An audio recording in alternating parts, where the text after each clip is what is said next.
It's Sports by the Book at the South Point Studio. Here's Jeff Parles. Welcome in. Happy Saturday, everyone. It is Sports by the Book at the South Point Studio. I'm Jeff Parles, Alex White alongside. We're happy to be with you as always. A big day. Roughly 8,000 college basketball games. Is that it? I think that's a rough estimate. Okay. I'm not sure if that's the exact number or not. But we'll get through a lot of these games today, especially there are a bunch of games that are starting at the top of the hour. By the way, real quick, I know different start time. It's going to be our usual start time moving forward on weekends. 8:30 on both Saturday and Sunday, taking it till 10 a.m. Pacific time moving forward on both Saturday and Sunday. All right, Alex, we have NFL to get to as well. May have some hockey for us a little later. There's a ton we got for the next 90 minutes. We also see our guy Vinny Magliulo at the top of the hour at 9 a.m. Pacific time. I just want to start real quick before we get into these games that are starting at the top of the hour in college hoops.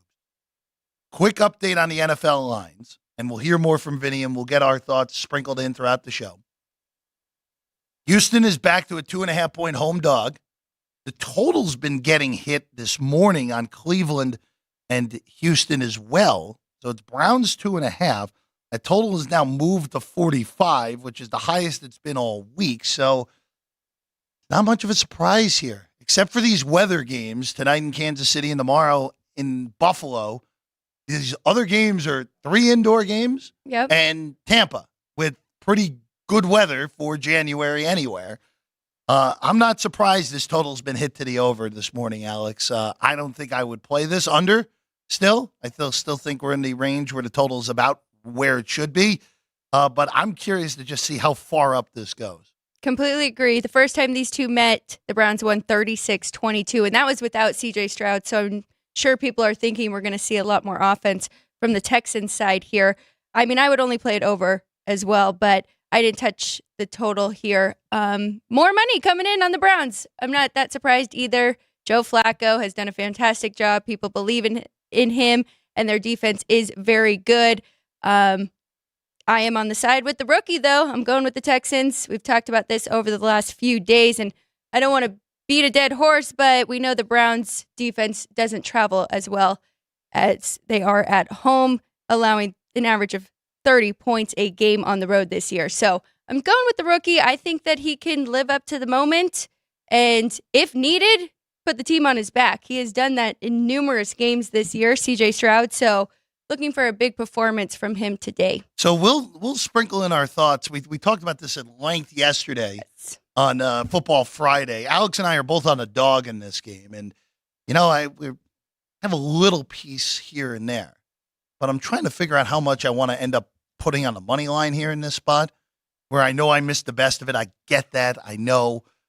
But you and I are in the same boat here. This number did not move enough from the last time these teams played.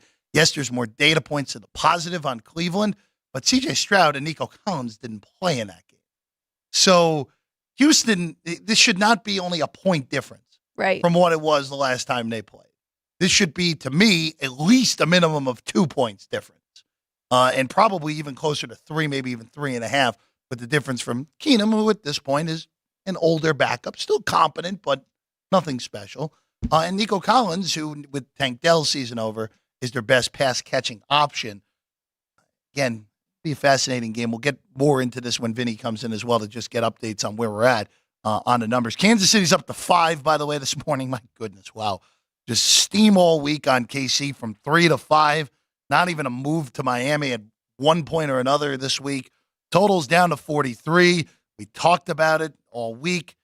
You've been paying attention. You know the weather is going to be frigid, to put it nicely. You just cringed. I didn't even say the temperature, and Alex just cringed over here with how cold it's going to be in Kansas City, where by kick, and the scary part is it's actually going to be colder than we thought at kick now. It's going to be -2 at kick. Gosh. Going to -6 by the end of the game with a wind chill in the -25 to -30 range. You're just getting cold by me even mentioning this. All week since we've been talking about this and the Buffalo game, I'm like, no, thank you. I don't think I could sit out there for a 4-hour football game, but God bless everybody who is. It's Still should be a good game between these two.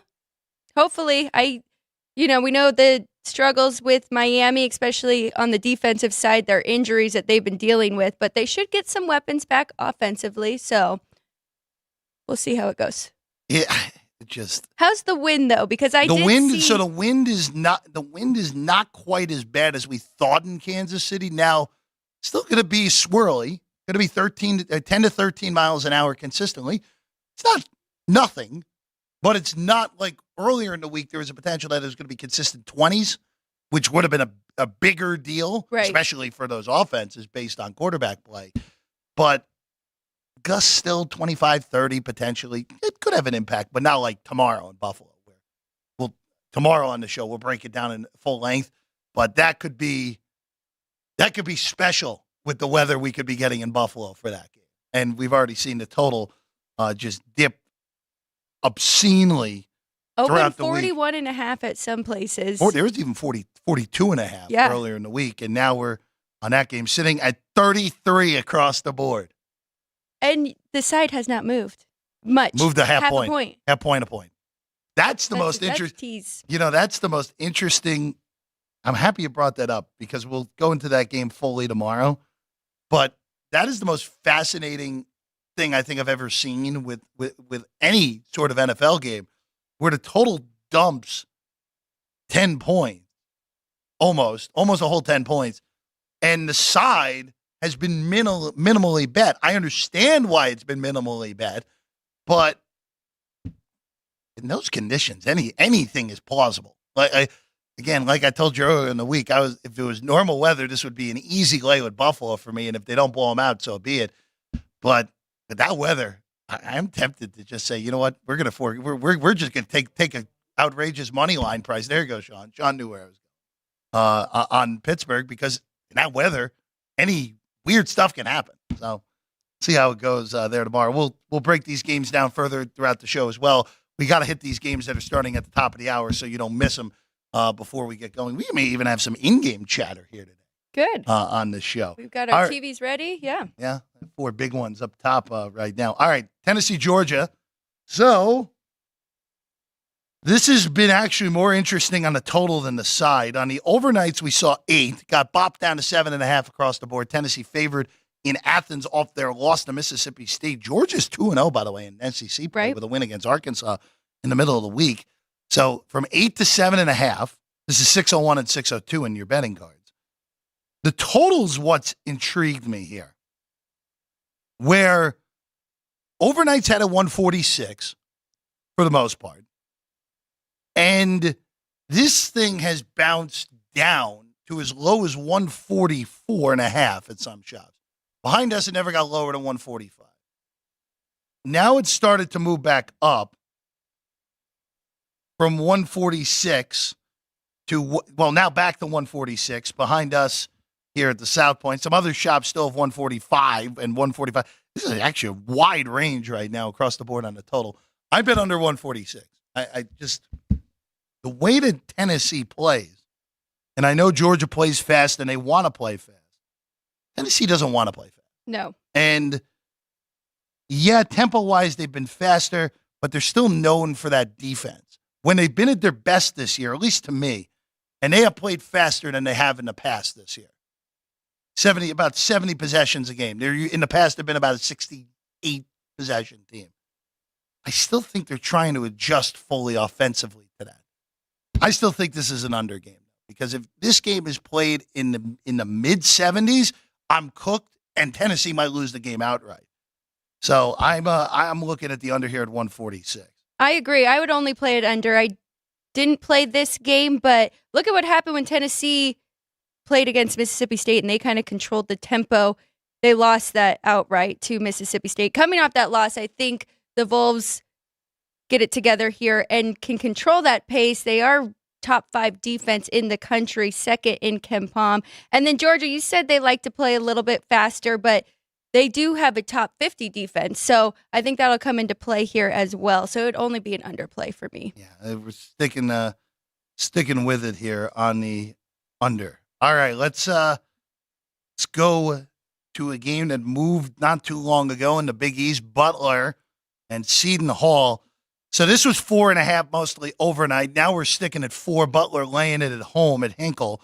Total 143.5 down to 140, or excuse me, 143 down to 140, 143.5 down to 143. I'll get it right eventually. There is some 142 in the market. That's where I was trying to go there. Alex, I would just say this with this one. So the numbers for me pop Seton Hall. I didn't bet this at the 4.5. The market finally took that hook this morning. I do think it's a little bit of a brutal spot for the Pirates where they beat Marquette last weekend. Then they go on the road this weekend, really had a hard fight with Georgetown. Honestly, could have lost that game, blew a big lead, had to come from behind in the second half, and they found a way to win by 4. This is a difficult spot to play in Indianapolis. And Butler has been very good at home. Now, granted, the only good, truly, really good team they played, at least top 15 quality, was UConn. They lost to them. They did beat Texas Tech early in the year, but the Red Raiders, I don't think, are the same team then as they are now, where I think they are a top 5 team in the Big 12. It's just a tough spot for me to take the points with the way with what has led into this game for Seton Hall.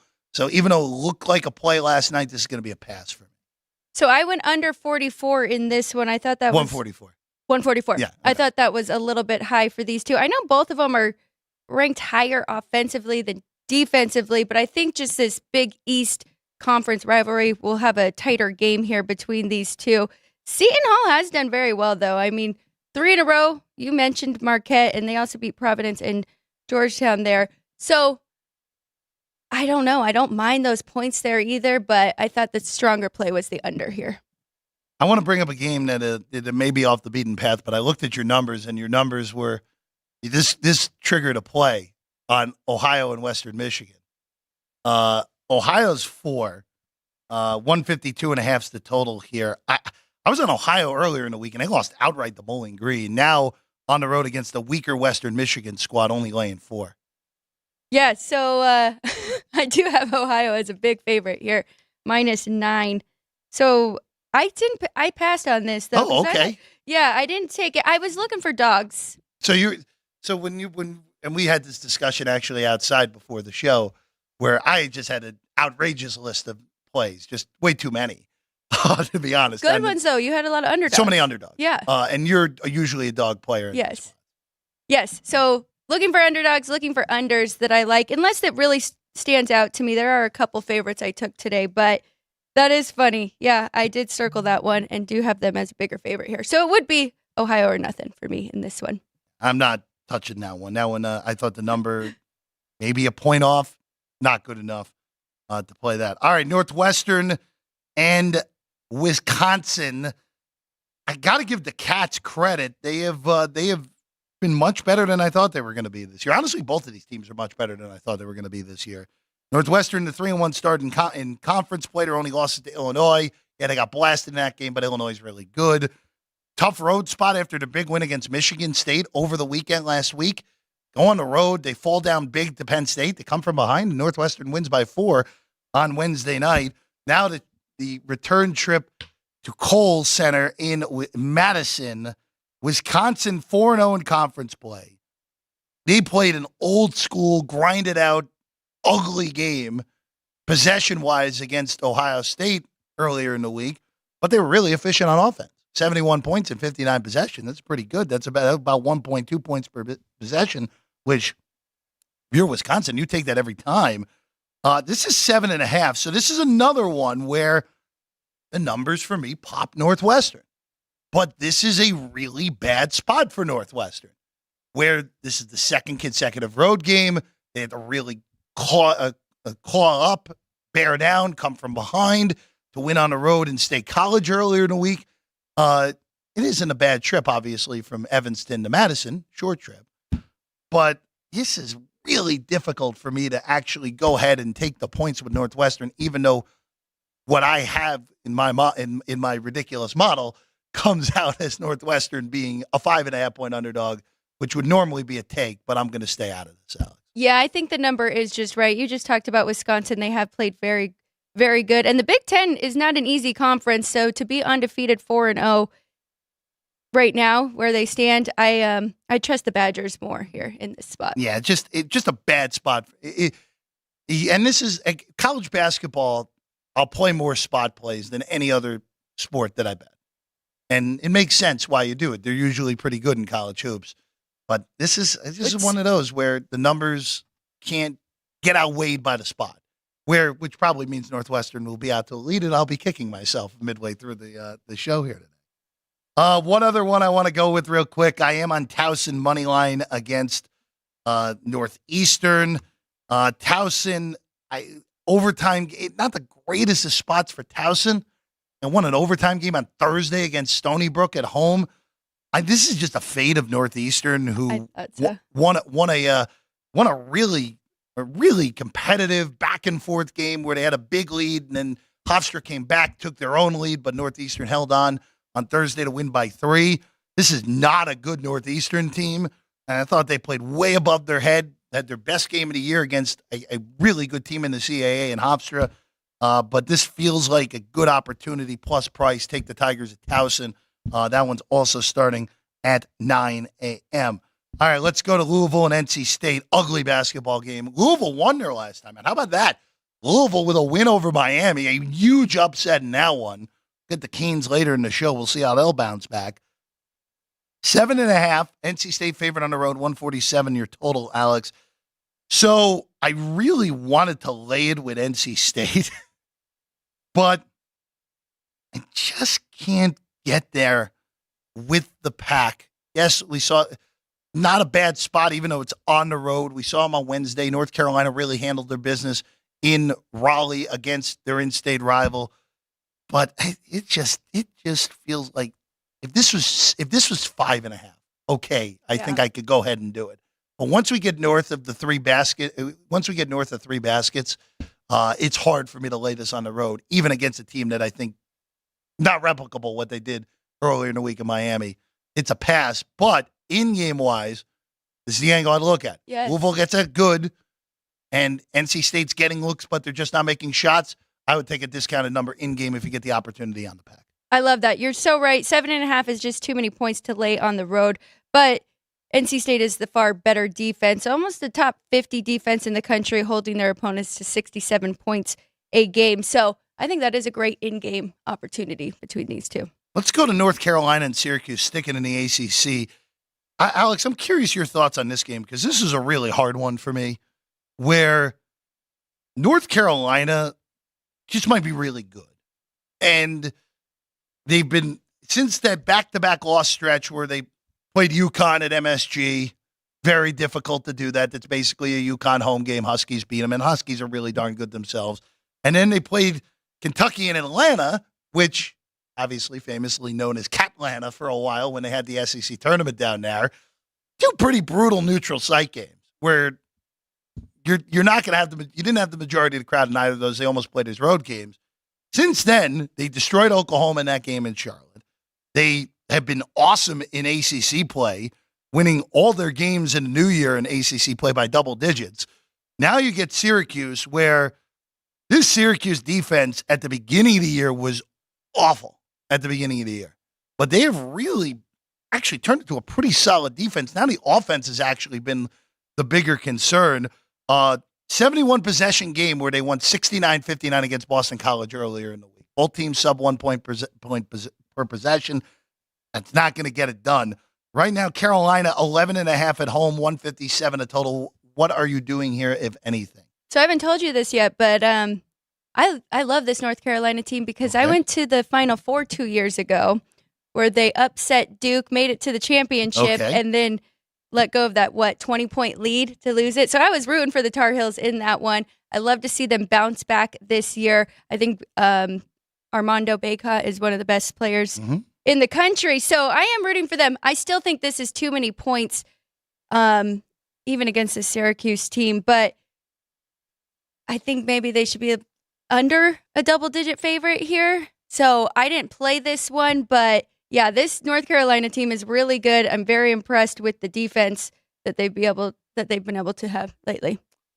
So North Carolina, again, last year obviously was just a monster monster disappointment after making the national title game. They missed the NCAA tournament altogether.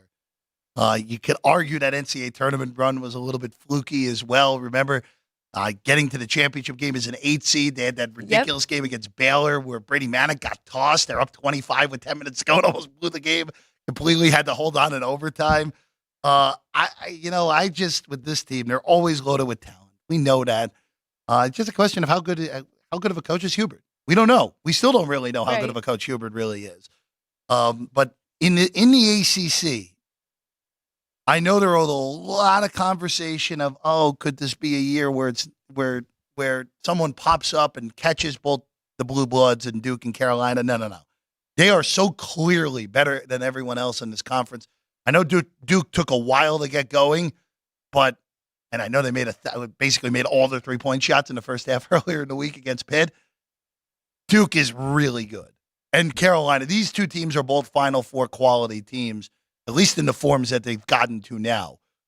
Maybe not earlier in the year, but again, you adjust throughout the year in college hoops more, I would argue, more than any sport at this point.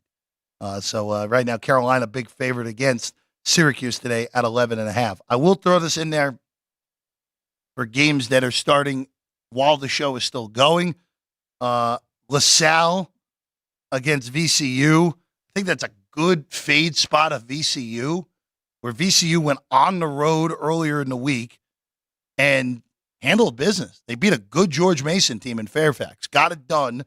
Now, I didn't get the best of this, even though, granted, the best number was legitimately around at one book. And I'm not kidding you when I see this on the screen.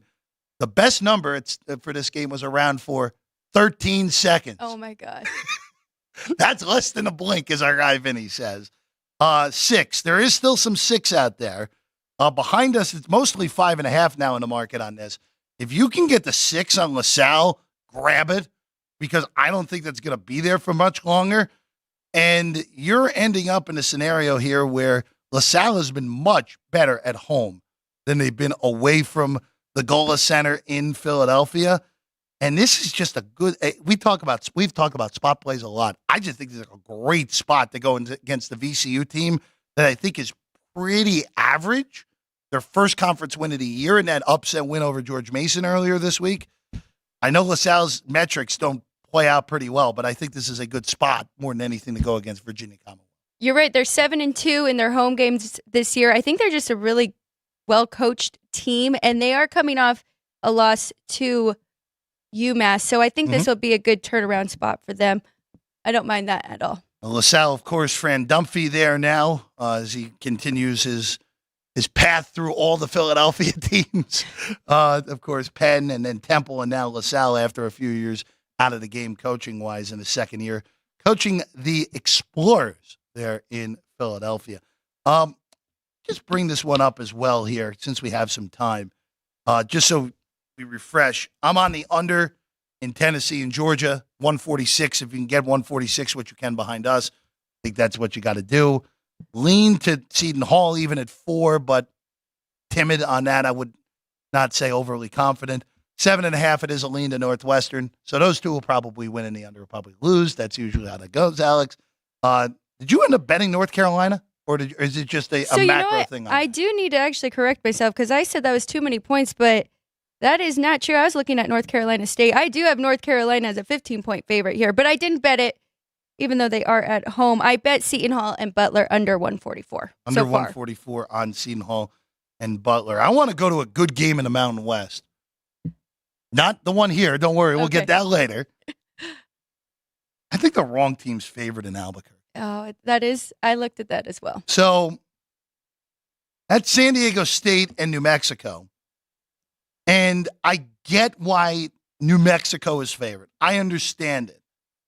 This is, I don't want to say it's a gotta have it for New Mexico because it's a long conference season. They put themselves, again, for the second consecutive year in good shape in non-con. They couldn't take advantage of it last year to make the tournament.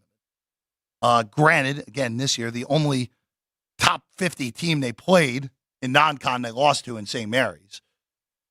And so far, not in conference play, Colorado State they lose to in Fort Collins. UNLV, I know the UNLV only won by 10, but the Rebels were clearly the right side all game long earlier in the week here in Vegas. They beat Wyoming at home. Okay, I don't think Wyoming's really not any good, one of the weaker teams in the conference. And now San Diego State comes marching in. The Aztecs really had to fight to win that game in San Jose on Tuesday. Quite frankly, I thought they should have lost the game, but they won by 3. Jaden Ledee in that game drew 20 fouls, which is mind-boggling. That's like a half season's worth of fouls drawn in that game. And, this 4, I get it. I get why the market has done this, but to me, New Mexico State should be favored in this game, even on the road, even with that home court advantage at the Pit and the elevation factors that go into it, because Albuquerque is higher than Denver elevation-wise, which is still shocking, even though I know it's fact. But I like the Tex. I just think the wrong team. I think the wrong team is favored, and this is a big one where we're getting plus 160 in some spots on the money line and 4 points across the board.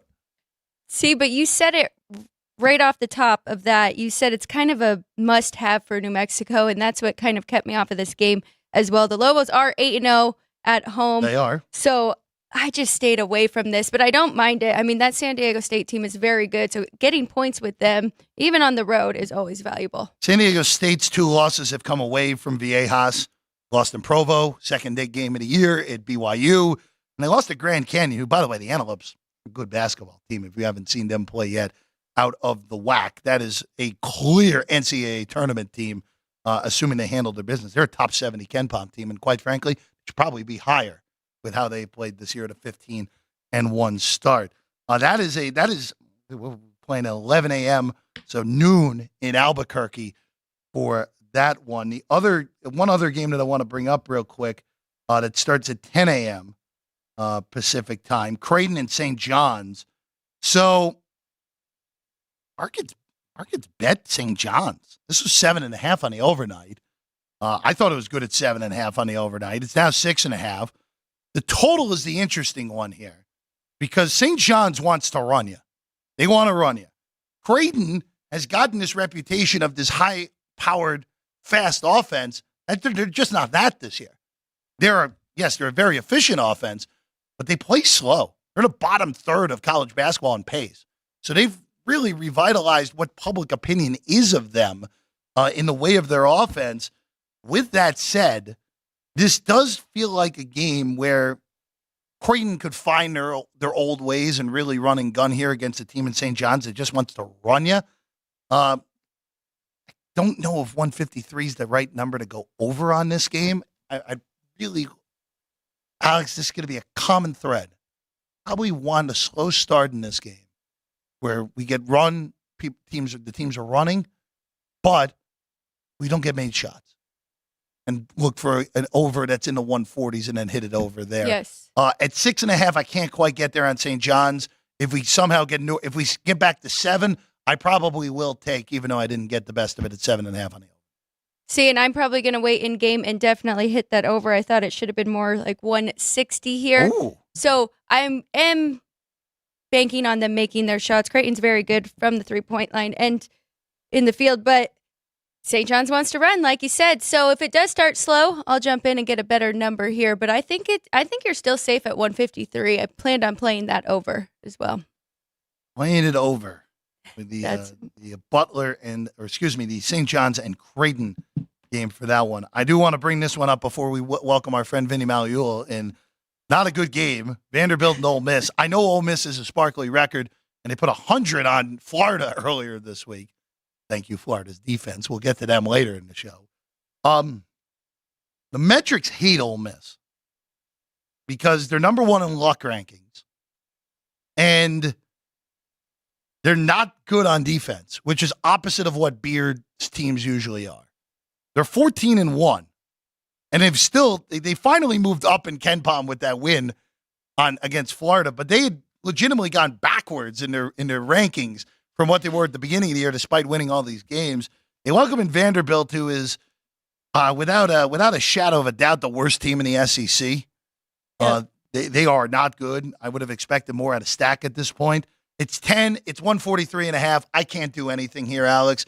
The only thing I would consider here is if this game gets out to a quick start and the pace is slow, but teams are making shots, I would look to go under. Love that. Or vice versa. If Vandy gets a lead at some point and you're getting a better number with Ole Miss, I would jump in there too. All right. Well, let's hit a break here at the top of the hour. Our guy, Vinny Magliulo, will join us shortly. NFL updates. We'll get into our NFL plays at the top of the hour as well for the two games tonight. One indoors, one frigid. Talk about it next. Sports by the Book, South Point Studio.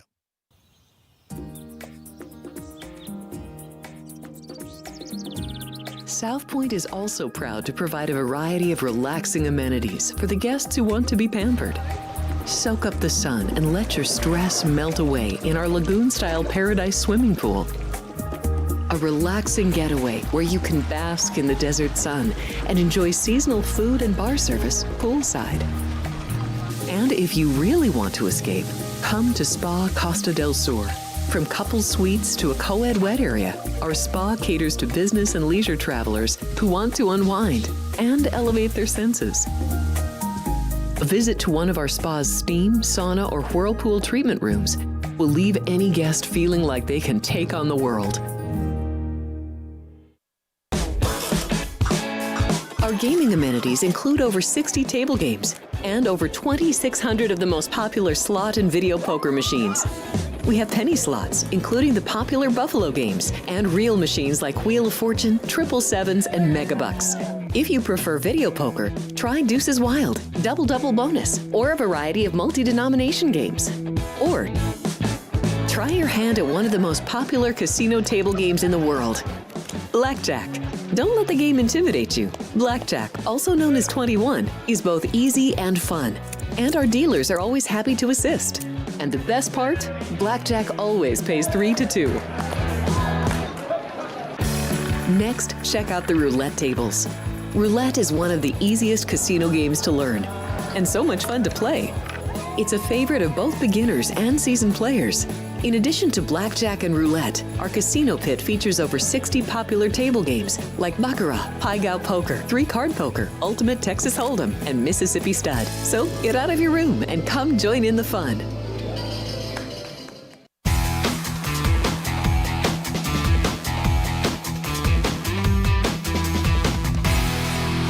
Welcome back in at Sports by the Book here at the South Point Studio. I'm Jeff Parles.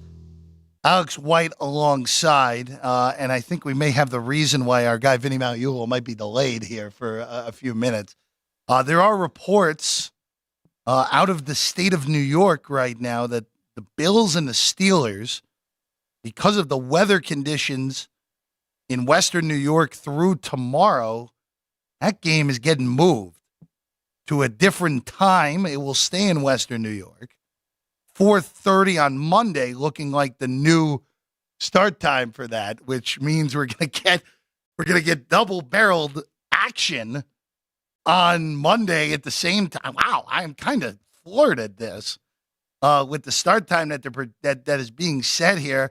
Sal Capaccio, who is the sideline reporter for the Bills on a radio broadcast up in Western New York. I think it's a pretty good source for that. But there you go. We will get everything. Yep. Actually, you know what? Now it's official because the governor of New York, Governor Hochul, just announced it. So there you go. That game is officially moving to Monday. So we will get, when Vinny comes in, we will ask the question, which was on your mind immediately, of what happens to the tickets, because that is a classic. Check the sports book. You place the bet with rules on that. And with that said, just throwing this out there real quick, the weather in Buffalo for Monday, it's still not great. It's still not great for what it's worth. It's still going to be windy, still going to be 20-mile-an-hour winds. Okay. So the conditions, yes, not as egregious as they would be tomorrow, but still are not going to be ideal throwing the ball weather on Monday. So we'll keep you updated on that when Vinny comes in. Again, I would imagine that's why we don't have Vinny in the chair right now, is because this just came down and got a little bit of a scramble mode here. So do you think they didn't get enough people to shovel snow for $20? we, and free you know, food? we weren't, Alex, because we weren't interested yesterday. It was all over for them. But I am stunned. I know, honestly, I know that the weather is egregious there. I'm floored that this game is moving. I saw reports that said up to 65-mile-per-hour wind, though. I looked yesterday, still it said floored. 25. So it's Yeah. got to be somewhere in the middle. But it's like 65. Come on. Is that even? So there are a few things that played it are a little bit funky now with this, where I think this is anything more than even though the weather is going to be a little bit better, like I said, I'd still now be actually more inclined to actually look to play the Bills now, where the snow is going to be done by the time that the game is played on Monday. It also kind of messes with the next round of playoffs as well, where Buffalo, we're now, in all honesty, they're going to have to wait to schedule You're right. the game more likely than not, because it's going to be a massive, and it's not like the 5-4 games where we already know where the scheduling is going to be. There are some weird repercussions potentially on the AFC side here, where Houston could end up with 2 days. Houston's going to end up with 2 days extra rest. If it's Houston, Cleveland, if Miami pulls the upset, or actually it doesn't matter. If it's Kansas City, they'll have 2 days extra rest on Buffalo regardless. Yeah. So fascinating. Again, unprecedented. Hasn't happened in the NFL playoffs before. A game getting moved because of weather conditions. And here we are with Buffalo. See, Miami, this all could have been avoided if you just beaten the Titans. It's all your fault, Miami. But I'm floored. I am floored that this actually happened, getting moved to Monday, and 2 games at once. Get your sportsbook seats ready on Monday. That's right. For that one. All right. Let's go to the NFL. The games tonight, they're not moving the Kansas City one. If you're wanting to get out of there because of just regular cold, you're not getting it. So we talked about this earlier. It's 5. It's actually 5 across the board now. Okay. On this game. 43 is the total. Now, again, I'm going to say what I've said all week on this game. I'm not chasing bad numbers on this game. Can't do it. I thought Kansas City at 2.5, some that opened 2.5. Those, if you got that, you should have the nuts here. You should. If it's 3, still pretty good if you got those 3. And Chris talked about it yesterday, where he moved the 4 before the market moved, and no one bet him on the Miami side. But you kind of telltale sign that that's the side. Kansas City's the side that everyone likes, especially the Sharps this week, or the majority of the Sharps. Now that we're at 5, I know there's not much of a difference between 4.5 and 5. 5's a pretty dead number in the NFL. Are we getting to the point where you have to start considering Miami? You're nodding your head in agreement. Yes, that it is, that we have to start considering. I was going to ask you to talk me out of taking the points here with the Dolphins, or even a 2-1 little sprinkle on the money line here, because that I would not do. Okay, yeah. But you're okay taking the 5. I'm at the point now where if you're betting this, if you're in fresh, you can't lay the points with Kansas City. No. You just can't. You missed too much of it. This game, forget the game going through 3. The game's gone through 4. So you missed 2. Obviously, 3 is the most key number in football. But you just missed the 3rd most key number, basically, in 4 or 4th, whatever. 6, 3, 4, 6, 7, as we know. But you went through a huge key number here. Twice. 2 key numbers. I just can't do it. The total is what's a little more complex to me here, where, again, Kansas City's weather, there is wind, but it's not crazy wind. And it's freezing. It's frigid. It's -2 degrees at kick. It's -25 wind chill at kick. It's going to get worse as the game goes along. It is a Miami team that goes there that, forget sub-freezing temperatures, their last 18 games played in sub-50 temperatures. They're 1-17 outright. So this is a team that doesn't function in the cold. And this is extreme cold. And I know Kansas City's weak. There are a ton of injuries in this game, as we talked about yesterday. Basically, all of Miami's pass rushers are out in this game with injuries. Phillips, who's been gone for 6 weeks. Chubb, who got hurt in week 17. Van Ginkel got hurt last week. They're all out. You basically have guys who were great in 2017 as your pass rushers here today. With Bruce Irvin, or actually maybe even earlier on Bruce Irvin's case. Bruce Irvin, Justin Houston both signed this week to rush the passer. And Melvin Ingram, who was on the team last week for Miami. I just don't know if they're the team that's able to take advantage of Kansas City's offensive line was. Now, if Miami is fully healthy, right? And I know Phillips' injury happened on Black Friday, but if Bradley Chubb were here and Van Ginkel were here, this is a different handicap. But because of the injuries on Miami's side, I just can't get there, even with the issues that Kansas City's offense have had all year. See, that's good. That's what I needed. That did talk me out of it. I can't bet what I want to see. Don't let me talk you out of anything, Alex. Well, you can't bet what you want to see. I want Tua and the Dolphins to prove everyone wrong and to win a game in this type of weather. But you just said all the points, all the injuries that the Dolphins are dealing with. And we know that the Chiefs defense has been above average this year, and they've given up the fourth fewest passing touchdowns, also tied for fourth with rushing touchdowns. So we'll see how well the Dolphins can do offensively and moving the ball. I know they should get some key players back. I might look at Tyreek Hill scoring a touchdown, though, because he has scored one in 12 of 17 games. He did not score one in Germany against his former team, though, so maybe they get him the ball in the end zone there. But, yeah, I'm going to stay out of this one completely because missed the best number with the Chiefs. Can't make a strong enough case for Miami here. And, yeah, I almost want to take the over because there is no wind, and both of them should be able to score. We know that both their offenses are capable, but with that cold weather, I don't think that's the best play either. So, passing this game. I just want to throw one thing out on the Buffalo game real quick, and this is part of the reason why there's going to be a state of emergency in Western New York tomorrow, which is not going to allow people to drive. Okay. So that's the main reason. That's the main reason that Buffalo game's getting postponed Monday. So still floored that this actually happened. But again, Miami, all you had to do is not blow a 2-touchdown lead to Lil Levis in 4 minutes, and we would not have we would be talking about Miami hosting Buffalo and Pittsburgh in Kansas City. Or excuse me, actually, we'd be talking about Buffalo in Kansas City tonight, which, boy, what a game that would have been.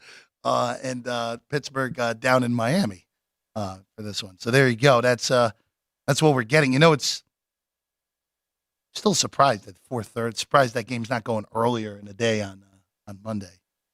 2 games at once. We're going to be getting on that. All right. Back to the early game real quick. Cleveland and Houston. Okay. 2.5 still. 45 the total. We have been on Houston all week. Denzel Ward looks like he is going to play for Cleveland. Okay. Which is big news. He injured himself in practice earlier in the week. There were big-time questions of if he was going to play or not. But, again, you and I were in the same camp. Flacco's thrown 8 interceptions in the few starts that he's had. They haven't cost him yet. And at some point, and that's the main reason for this pick, is that I think Joe Flacco's turnovers are going to play a role in this game. And I think the Texans' defense is better than they get credit for, and they have given up the fewest passing touchdowns at just 17 this year. So I think they can get it done. Yesterday I said this was the dog I was most worried about, but today I feel really good about it. Texans, get the job done. Let's go back to college hoops. Quick updates real quick in the games that have started. Tennessee out 13-6 on Georgia. Good start if you had the over in that game. Good start if you had the over in Seton Hall and Butler.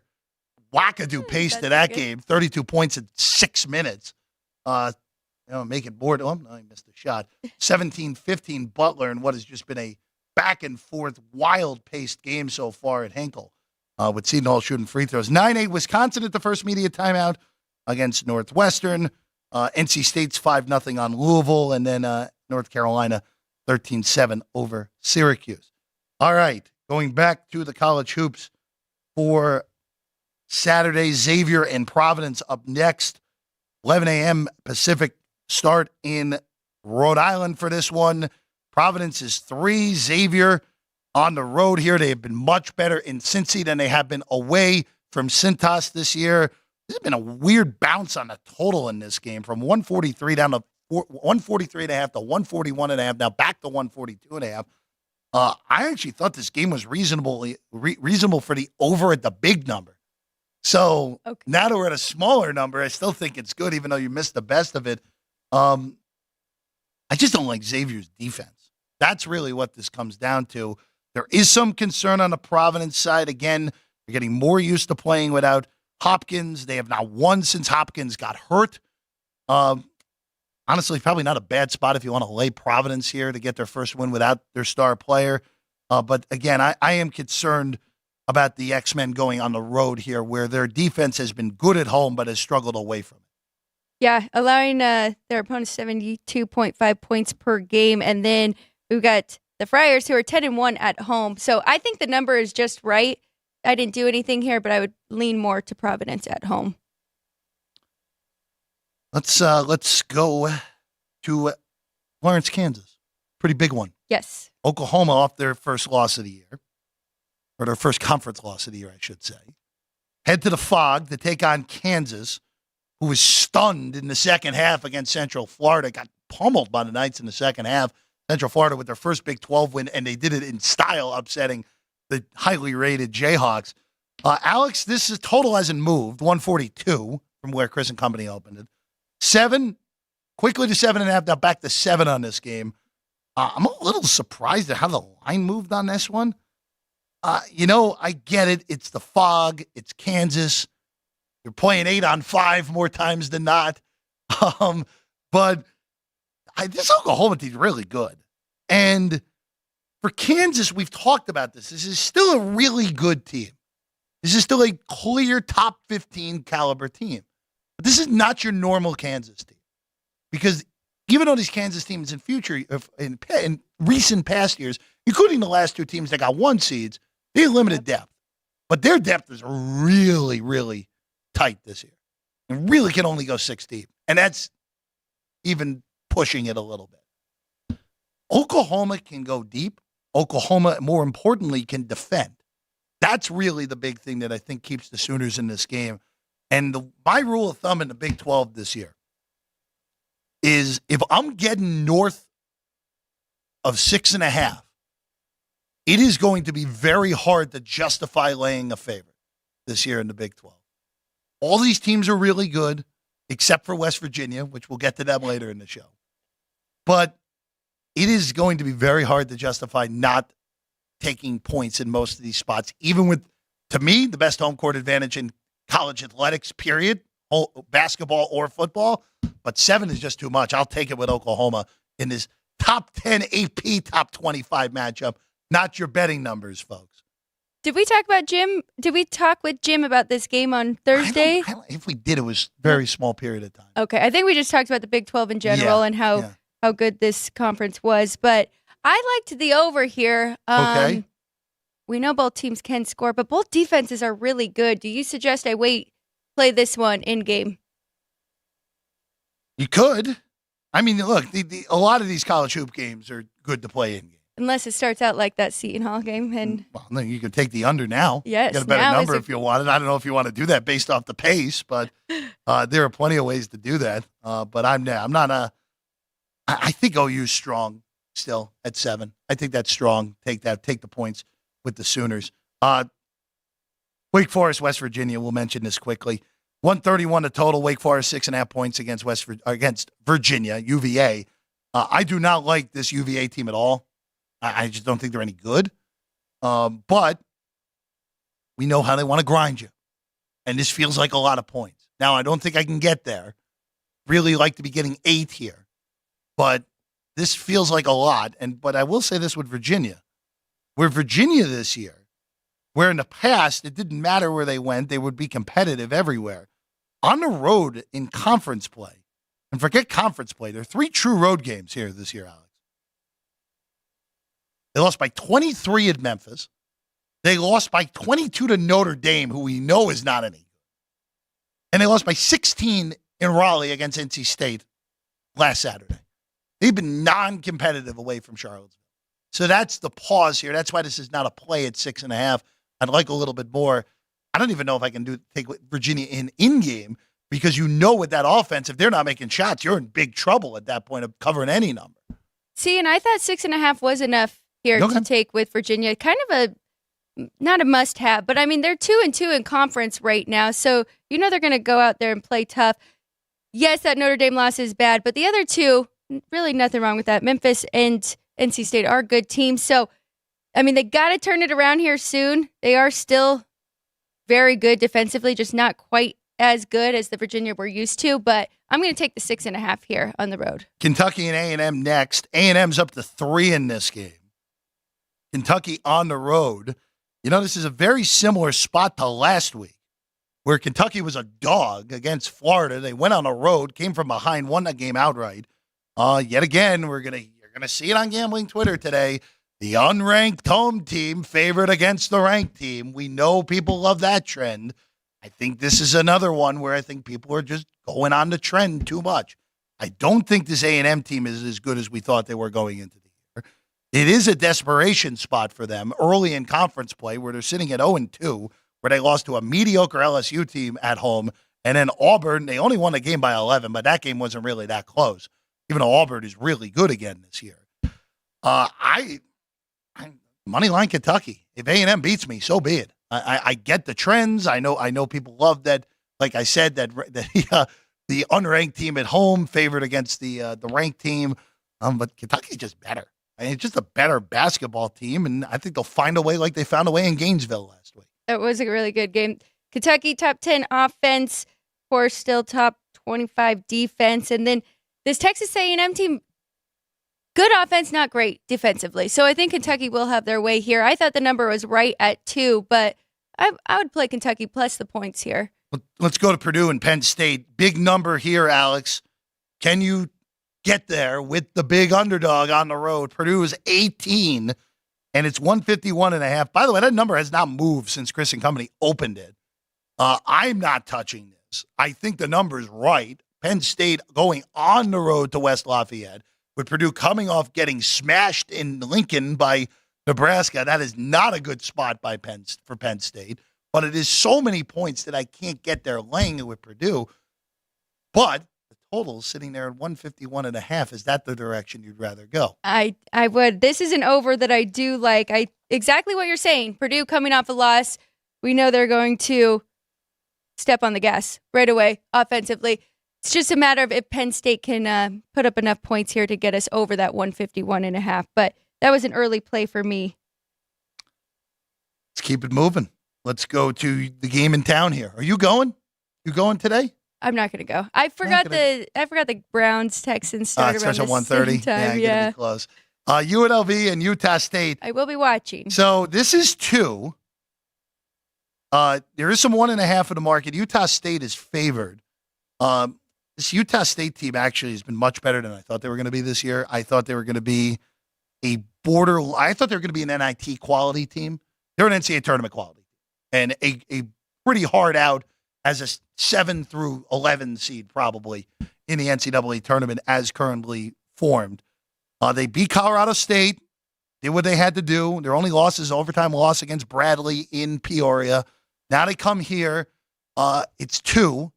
I didn't do anything with this game. I still can't quite figure out the Rebs because you look at them with Boone, with both Boones. Yeah.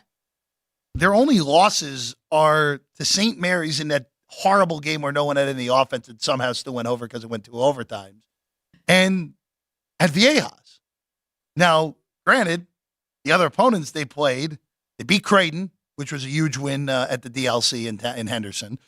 They beat New Mexico here at Thomas and Mack, and they beat Hofstra pretty soundly, a pretty reasonable Hofstra team out of the CAA. I still don't know what to make of this team. So this is a classic stay-off here where I get why people would bet UNLV in this spot, but I just can't get there. I know. It is tough. And coming off that big win over New Mexico, I hope it can translate. I took 2.5 here with the Rebels at home. They only have 1 loss at home, and that was their first game of the season to Southern, which was just a really fluke, weird loss at home. So I'm going to back the Rebels at home. I do think they are starting to find who they are, their identity, and I really like their point guard, true freshman, Don Thomas Jr. He's done an outstanding job leading this offense, and that's when they have their best games, right? Against Creighton, he took control. Of course, we had both Boone brothers first time in that game. So I'm going to back the Rebels here. It's a tough opponent. I mean, the Aggies are really good, 10-0 in their last 10, averaging 82 points a game. So should be a good Mountain West matchup in this one. I went to sleep before the end of the game, but I'm pretty sure that Nevada lost outright last night. Did you see that? Now you're gonna make me look because Sorry. I didn't even look yesterday at that game because I was out and about last night for a little bit. Last night, nice of my screen. Yeah, Boise won by 8, so that's a good win for Boise on the road. It was a in Reno. really good win, and Chris talked about them trying to have a sellout. That place was packed, so the fans were there for Nevada. Good win for the Broncos. Again, that Boise team now 3-0 in conference play. So we talked about it. There are a bunch of teams that are definitely good enough to be in the NCAA tournament in that league, and there may even be more than we thought going out of it. Another ranked matchup. Matchup with a ranked team. I don't really love this game. Clemson and Boston College. I almost did lay it with Clemson in this spot. Last night, the overnights are 9. It's still at 9, 149.5. This is one of those, if you get in game and you get this down to around 6 or 5.5, I would lay with the Tigers as long as the game flow checks out. Boston College is just not good on offense. And Clemson needs to bounce back here because this has started to go sideways for them once they've gotten into conference play, a 1-3 start in the ACC. I'm with you here. I would only lay the points with Clemson at home. Made them a little bit bigger favorite than 9, but like I said, kind of passing on favorites right now. I do like under, though, in this one. I went under 151.5. It's moved down 2 points. I think you're still good there at 149.5. All right, this show's favorite team up next, BYU on the road in Orlando to take on Central Florida. So this is a classic, just me getting in my brain here. Because I was ready to lay it with BYU in this game. It was 4.5 overnight. It's now 5.5 across the board. You know, it's kind of weird here where I thought this game was going to come bigger than 4.5. I thought it was going to come where it is now. Didn't want to lay the 4.5. Now at 5.5, it's like, well, missed it, but I still think the side's probably right. Because if BYU loses this game, this is bad news. I know Central Florida just pulled the shocker against KU, but this is a brutal spot for the Knights. Even at home, even with BYU traveling, this is a really hard game to get up for if you're Central Florida, where you just beat Kansas, like, again, the program in the Big 12. And now you get BYU, who, again, top 25 team, highly rated by metrics, as we know. But it's hard to get up for those type of games, back-to-back games. And we will see these letdown spots in Big 12 play. I am on the Cougars. I laid the 4.5 with them. Like you said, I mean, they are 0-2 in conference now, lost to Cincinnati and Baylor back-to-back. So it is a must-have for them here and a tough spot for Central Florida after that big win. I actually kind of like the over here with these two. I think BYU comes out and puts a lot of points on the board. Let's keep it rolling here. Let's go to Kansas State and Texas Tech next. This is another Big 12. Again, all these Big 12 games are going to be tightly lined for the most part. And this was 6.5 on the overnight, and now it's down to 6. And I think there's just going to be a lot of people out there that see these numbers, kind of like what I was saying earlier. If you get something north of 6, you're just taking the number. And number got took with K-State. I still don't really know what to make of the Wildcats. Again, replacing a ton from last year's Elite 8 team. They went on the road earlier this week, played a really bad first half against West Virginia, and then the second half they ran them out of the building, won by 14, but it really was not competitive at all in the second half. Now you go to Lubbock. Texas Tech has been one of the positive stories of the on-the-court basketball season this year, where I thought that they were in for a hard regress, and I like Grant McCaslin, who is the new head coach there, replacing Mark Adams, but they toasted Texas in Austin and then really beat up Oklahoma State on Tuesday this week. Now you get a bottom half team in the Big 12 coming in your building. I still would take 6 with K-State here, but we're now getting to the point where, all right, once you get below the 6, I think you have to pass on this. But at 6, that's probably your last chance at K-State. I agree. I'm going to pass on that, though. You just brought up all those good points about Texas Tech, and I completely agree. And they really like to control the pace, and if they can do that at home here, it might be tough for the Wildcats to stick around in this one. Let's go to Duke next. Duke taking on Georgia Tech here. They are big favorites. And all I'm going to say in this game real quick, where Duke is 17 in this game. 146 your total. I would be very concerned about laying a big number with Duke coming off that shooting performance in Pittsburgh earlier. Now, Georgia Tech is not any good. Duke could play one really good half and cover this game, but it's really difficult to take a team coming off of just an absurd shooting performance like Duke had earlier in the week at Pitt and then take them to cover a giant number, even in again, an unbelievable home court advantage. I don't think I have to say too much. I think you just nailed it. It's a lot of points to take coming off of that. And Georgia Tech lost 4 in a row. They're trying to figure it out here, but still, too many points. Let's go to West Virginia and Texas. Again, another Big 12 game where I'm getting points with a home team, and I'm getting 6. The Mountaineers are clearly the worst team in the Big 12. But this is a bad spot for the Horns. They lost the home opener in conference at Texas Tech. Then they went on the road in what was an unbelievable game in Cincinnati. Back and forth. Max Abmas bails them out at the end with a bucket with 15 seconds to go. They get the stop on the other end. They went outright as a dog at Fifth Third Arena. I just can't. Too many points to lay on a road in conference play in a brutal spot. West Virginia may not be able to take advantage of it, but I'm on the Mountaineers getting points here. Nothing for me here. I agree. I think it's too many points to lay on the road, and it could be a good spot for West Virginia, but I'm not that confident here in the Mountaineers. Yeah, it's just the wrong team, if anything, here. Auburn and LSU next. LSU's getting 14 on the road against Auburn. 153 is the total. Alex, I'll just ask you this. Is that total still too low with the way Auburn is playing offense this year?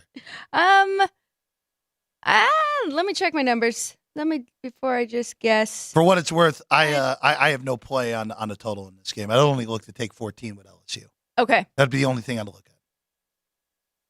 Yeah, I think the number's just right. Just actually, right. There we go. So, yeah, not jumping to take.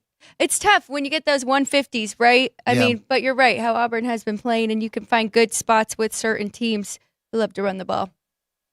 Oklahoma State, Iowa State, 12-point line right now on this one. This is, again, Big 12 game. I'm getting double digits. I know it's a difficult place to play, but this is a brutal spot for Iowa State to be laying this many points against anyone, especially a team that's, again, Oklahoma State's the second worst team in the Big 12, but 12? And not to mention they just had as big of a win as they might have all year. Yeah. In a game that was a rock fight. Go ahead. Go beat me. Go cover a big number. If you do, tip your hat. Move to the next bet. Oklahoma State getting 12. I'm on it. Do you love this Iowa State team, though? I think they're good. Okay. I don't know how good they are. They're going to be ranked in the polls this week, which, okay, sure. But they're a second weekend caliber team. Okay. I think a lot of these teams in the Big 12 are second weekend caliber teams. I'm with you, though. I think it's a great spot for the Cowboys here with getting 12 points. Elongated rest for Arizona as they go to Pullman. Pretty weird one-off here for going up to Wazoo. I don't know. Weird scheduling there. 8.5. Cats laying it on the road right now. 153.5. Nothing triggered a bet for me in this game, Alex. I thought the number was right. Wazoo's coming off a win at the Galen Center against USC earlier in the week. This did go as high as 10.5 in some spots. But I now that we're back to 8.5, this is nada for me. No, because I think 10.5 is probably closer to my number with the rating of Arizona. So stay away from me. I'm not going to lay that many points on the road, but it would be Wildcats or nothing. Let's go to one I like. Houston on the road in Fort Worth, taking on TCU. And I'm about to go against what I've said all day on the Big 12 underdog. I like the favorite in this game. On the road, 4. There was some 3.5, but it wasn't there for long. This just feels like a really good spot for a bounce back for Houston, where you're going on the road to a team that I do like. TCU is a good basketball team. They're a tournament team for sure. But when they have elevated their competition this year, yeah, they played a really difficult, tough game against Kansas. Probably should have won that game. The refs really hosed them in that game. game at the end with that flagrant. And, of course, we didn't see it because they had to get to the UNLV game here. Sorry, still a little angry on that. And then they beat Oklahoma earlier in the week at home. I just don't think this is – I think this is just a good spot on Houston. Even though it's a road favorite in conference, I like the Cougs lay the points. I don't hate it at all. And, there are going to be some favorites that we like with these good spots because there was a lot of upsets this week. 4 of the top 5 teams were upset. So this is a good spot for Houston, definitely. I like the under 136. I know it's a low one, but, we know how good Houston's defense is, and I think that'll be a big priority for them today. Baylor and Cincinnati. I want to hit 3 more before we bring in our guy Vincenzo. Baylor 6 against Cincy. Again, going against what I've said, I do like the favorite in this game. I don't think it's a good spot for Cincinnati going on the road to Waco after that tough loss they suffered at home against Texas this week. Baylor, hard-fought game, back and forth for a while, but put it away late against BYU. Down at halftime, won the game. It's third game in their new venue down there in Waco as well. I thought this game should have come closer to 8. So 6, not the biggest of advantages, but I think it's good on Baylor laying. One of the favorites I did take too. I laid the 6 with Baylor here. The Cincinnati team is better than expected. I will give them that, but good spot for the Bears. I have to bring it up because I think it's a contractual obligation of me. Yes. I like Santa Clara again. Yeah, see, there you go. It is a brutal spot for them. I acknowledge that. It's brutal. You're playing the second best team in that conference after you just beat Gonzaga for the first time in over 10 years. Yes. But I still think this team's undervalued. They very good on offense. They're well coached. St. Mary's starting to find it a little bit because they really were all over the map in non-con, which was a little bit of a stunner because I thought they're better than Gonzaga. They still might be better than Gonzaga with the way the Zags look right now. But 6 is too much. If St. Mary's beats me, so be it. I'm on the Broncos again. Shocker. What is that, number 9 this year for me with Santa Clara already? See, if they keep winning, keep riding them, right? That's 6. It's a good WCC matchup. I'm It is. excited Good for that game. one. Yes, very good game there. All right, last Nothing one for me either way. Last one I want to touch on is Alabama and Mississippi State. I like Alabama here. I just think it's a bad spot for Mississippi State. I've been saying that a lot today, haven't I? That's okay. Bad spots. They just beat Tennessee earlier in the week. And now you get the double with, I know Bama, forget the polls. Bama's the second best team in to me, Kentucky and then Bama with Tennessee right there. Those are your top 3 teams in the SEC. Question is, as always with Alabama, are they making their shots? Right. If they're not making their shots, they are capable of losing to anyone in conference play. But if they're making their shots, like we saw in the second half against South Carolina, where they just, as soon as they start making the shots, that's a tidal wave. You're not getting out of the way. You have no chance of getting out of the way of it. So I like the Tide. I like them outright. You can take a short money line price. We're both on the same side in this one. I like Alabama as well. Mark Sears had 31 points in that game against South Carolina that you're talking about. So if they can get going, which I like this team in general. So I think they might be the best in the SEC. Is that too far? Yeah. They might be. I still think Kentucky's better, personally. I think Kentucky's they're the team to beat in the SEC. All right. We're going to take a quick break. We get back. Vinny Magliulo and his laptop is here. And we're going to ask the question that I'm sure a lot of people have of, hey, that game got moved to Monday. What happens to my tickets? Vinny Magliulo will be able to answer that and more when we get back. Sports by the Book. If you're celebrating a special occasion or just love fine dining, you're in the right place. Come experience the crown jewel of South Point restaurants, Michael's Gourmet Room. Welcome. With over 600 different types of wines and magnificent dishes prepared tableside, you'll revel in the rich classic Vegas decor and the best black tie service in the world. This intimate gourmet room has earned accolades galore. Come to Michael's Gourmet Room for an unforgettable dining experience. Another famous restaurant is the Silverado Steakhouse, where you'll find the charm and service that discerning patrons require. From top quality steaks and chops to fresh seafood and desserts, you'll love the award-winning wine list and menu at Silverado Steakhouse. Steak lovers have even more options with primarily prime rib. Catering to hearty appetites, the menu features a variety of flavorful prime rib cuts, dry-aged to ensure tenderness, and then seasoned and slowly roasted. Although prime rib is our specialty, it's not the only thing on the menu. There's something for everyone. And if you're craving a taste of Italy, come experience delicious Italian cuisine and the attentive service at Don Vito's. Our culinary team starts with the freshest ingredients and transforms them into traditional favorites. And don't forget Italian desserts. Don Vito's. Savor the taste of Italy. Finally, if sushi is more your style, join us at the popular Zenshin Asian restaurant and sushi bar, where we're serving up the freshest sashimi, nigiri, and sushi rolls. And beyond the sushi, an exciting contemporary Asian cuisine menu, plus a variety of specialty drinks, Japanese and domestic beer, wine, and sake.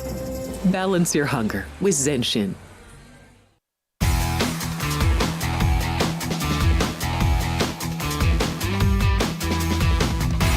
Welcome back in. Final segment for us, Sports by the Book, here at the South Point studio. Boy, it's a good thing we had 90 minutes today. We needed it. All the college hoops, the NFL playoffs, and our guy, Vinny Magliulo, with a lot of things happening at the top of the hour. College hoops. Oh, and by the way, the NFL moving a playoff game, which is unprecedented. That's right.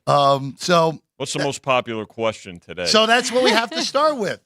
Vinny, the over and under on how many times I've answered this already. More than you would like. No, it has to be. But has to be asked with the game moving from Sunday to Monday, Vinny. Right. With Buffalo and Pittsburgh because of the inclement weather in Western New York, state of emergency in that area.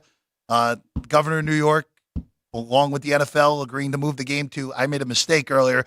4:30 Eastern time, right. So that will be a traditional doubleheader on Monday. 4:30 and 8:15 on Monday. But Vinny, what happens to my tickets if I already bet this game? Okay. So your ticket is a refund. So if you have a straight bet on either side, the total, the money line, you have a refund. Because the house rules here at South Point stipulate that in this case of an NFL game, whether it's a regular season game or a playoff game, must take place on the date that it was scheduled. So, for consistency's sake, obviously, that game is going. If you have a straight bet, as I outlined, it'll be a refund. If you have a multi-leg bet, if you have a parlay, if you have a teaser, like some people in this studio do, it will be reduced. I did see the team teaser. That will be reduced by the number of entries you have for that game. So what I mean by that is this. If you, for instance, had the Steelers plus the points, right, on a parlay or a teaser, you had the total in the teaser. If you had the money line in a parlay, anything in a parlay, any multi-leg wager involving that game will reduce the ticket by one or two, however many entries you had in it. If you had both the side and the total, okay, it would be by both. So again, if you had Alex, the teaser that the studio team had the Steelers and the total. No, we just had the Steelers, and it was a 5-teamer. I think if it was a 5-teamer, it'll reduce to a 4-teamer. Yes. Okay. So if it's now, here's the other thing. If it is a 2-team teaser, okay, here at South Point, it'll be a refund, no matter what the other side does. If the other side wins, it's a refund. If the other side selection loses, it's a refund. Find your other dance partner, guys. Okay? Check your house rules where you are. I'm speaking strictly from the South Point Gone Gaming side of life. And you just made the most critical point of all. Every book has different rules for this. Teasers in particular, there are multiple rules for teasers. There are different rules on everything. Period. There are some books that are going to say this is action still. Some may say it. Some may say it should be stipulated somewhere. Yeah. Always available. Yeah. Whenever you go to a book, you can ask for the house rules. Absolutely. They'll give them to you every time. We have them posted right Yep. here for everyone. We have copies of the house rules for folks to take, to review, to keep, and it's important. Listen, look, this is not something that we like to have either. I mean, it affects parlay cards. It affects a lot of things. But again, you must be consistent with your house rules, and our house rules stipulate, in this particular case, that the event must take place on the originally scheduled date. Now, are there events during the course of the year that's a little bit different? Sure. The Masters, within a week. It depends. It depends on what the event is. But in this case, it's very, very specific. Now, what we did do is repost the new game. The new game is up already. Right before I came in, Chris Andrews posted it. So there are also new betting numbers. Remember, the betting numbers are the numbers to the left of each team that are entered into the computer system to, when folks are making their selection. So the game is scheduled for Monday at 1:30 Pacific, 4:30 Eastern Time. The new betting numbers are 153 and 154. The Bills are 9.5. 10 now. And 10 now. Yes, it'll talk as we speak. Yep, there you go. And the total is 38. So that's what opened. Now again, movement already with the game. So I will say, like we were talking about it earlier, the weather is going to be better, but it's not going to be significantly better than what it was supposed to be. The biggest difference is we're not going to have those 55-mile-an-hour gusts. I think it's still going to be breezy, but not as. I don't think you're bordering on hurricane. Strength you're at 20-mile-an-hour winds, which is still significant in an NFL game, but you're not dealing with the 35-mile-an-hour base going to 60. You're now dealing with a 20-mile-an-hour base going to 40, which, again, is still significant. By the way, I think that total just moved to 37.5, speaking of the wind. Yeah, so, I'm not quite in the same camp, but now that we're back to a full 10 with the way the weather is, I probably will end up taking 10 with Pittsburgh just because of 20-plus mile-an-hour winds. That's significant. Oh, yeah. Yeah, but who's it going to be more significant for? Well, I don't think Pittsburgh should throw a pass anyway. Well, they tend to. Maybe Buffalo shouldn't either, though. I don't disagree with that either, Alex. So, I don't disagree. A lot of ground and pound up there. Rex Ryan will love it. It's fascinating though because Vinny, this is an unprecedented. We've seen it in the regular season plenty of times, but this is unprecedented for the playoffs. It's very rare, certainly, Jeff. I mean, and again, the most important thing is being consistent with your house rules. You can't just arbitrarily change that. Now, could you put up a stipulation? There's a difference between house rules and you must have stipulations for certain bets too. Could a stipulation have addressed it possibly? But you also want to be able to post that. You can't do it once the game is posted. So, again, from a consistency standpoint, you have to be consistent.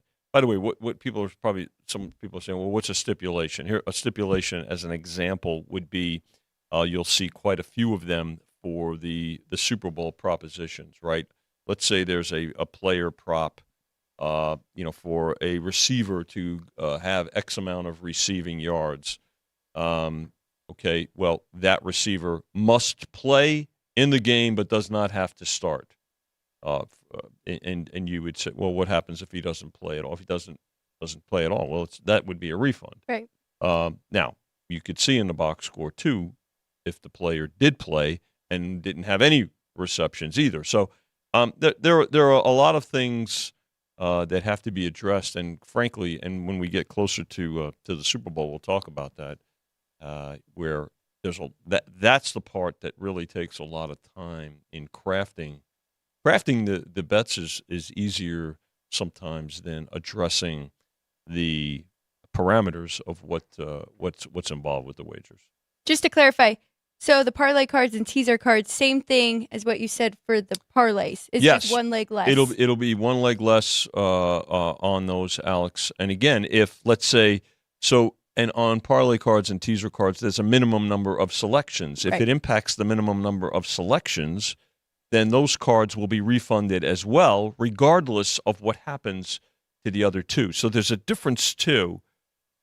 So, for instance, a lot of parlay cards have a minimum of, let's say, 3 selections, okay? If you have a 3-team parlay off the board, it reduces to 2. If you have a parlay card that has a minimum number of selections, then if it goes below that minimum number of selections as a result of this postponement, then that would be a refund. And why is that different off the board and on the parlay cards? Because the parlay card numbers are static. They're fixed. So that and again, those rules are posted on the cards themselves.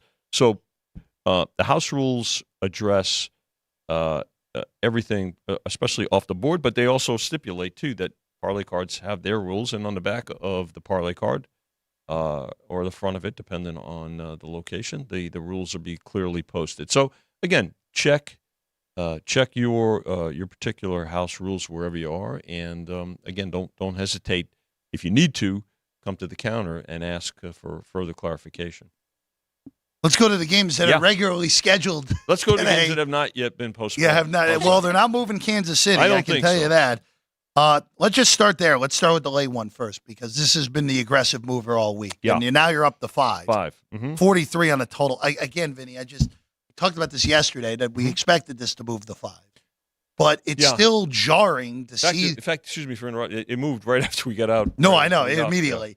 Yeah. But it's still jarring to see this, that this game has moved 2 full points, and there's basically been no resistance with Miami backers here. You know, Jeff, it's a good point. But the reason it's moved and has not stopped, I think, is because there's a realization that, and it's getting so much attention, not only the weather, but the fact that the Dolphins have the amount of injuries that they have, and outside of Waddle, who's probably going to go, or at least give every effort to go. The other injuries are significant on the offensive line and on the defense. So it's I think it's bearing notice by the betting public, and when you combine the weather with the fact that they have such significant injuries, Alex, I think that's what's contributing to this number continuing to climb. They're coming off a very brutal game against Buffalo to Yeah. be put in this spot where Kansas City, they actually got to sit their guys and rest their guys. So that is almost Good like a bye week for the Chiefs here. And Yeah. we know how Andy Reid does on those weeks. Yeah. Jeff had to talk me out of taking the Dolphins down, but we're good. We know why. It's the line moved and everything. Again, we won't get the 6. But if somehow we got the 6, then yeah, it's an auto take. But if we got the 6, by the way, Vinny, there was a game in college basketball. It wasn't here. It was at a different shop that legitimately had a line up for 13 seconds last night. Yeah, So that's not even a blink. You'll see that. Yeah. But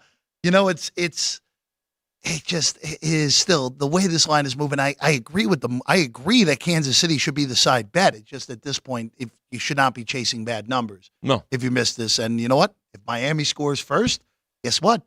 You're going to be getting Kansas City around the number that if it's a field goal, you're going to be getting Kansas City 3 probably.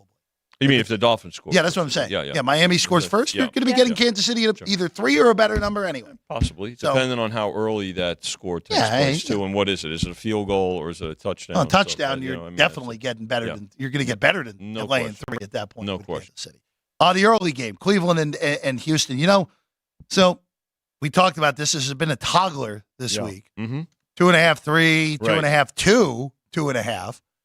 Question with this game is it going to get back to 3? Which maybe it does by a round kick, but if it does, I don't think it will be for long, Vinny. I don't think so either. By the way, the total did move right before I came Yep. into the studio from 45 down to 44.5. Yeah, this one, I could see. It wouldn't shock me if it goes either way, if it goes to 2 or if it does go to 3. If it does go to 3, I don't anticipate it lasting very long. But, yeah, this one is going to get the weekend started. And so, as we get further into the weekend, the carryover will also impact some line movement on those games. But obviously, with this game kicking off the playoffs this week, it's less movement in terms of because there is no carryover to it really. Well, maybe a little bit from the Washington-Michigan game, but really not as much as I thought there would be. We've talked about this game a lot, given our sides. Let me ask you this though: respected money on both sides? Well, especially when it's 3, that's definitely pretty professional.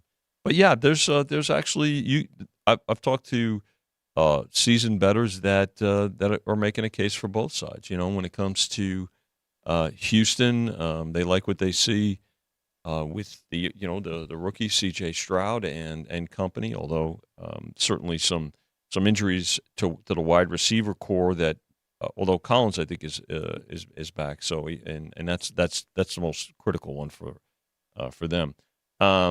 But also the case for the veteran Joe Flacco-led Browns and their defense, and there's always that mindset that, hey, listen, defense travels, right? So, so I've seen both teams get both casual and respected support, Alex, for sure.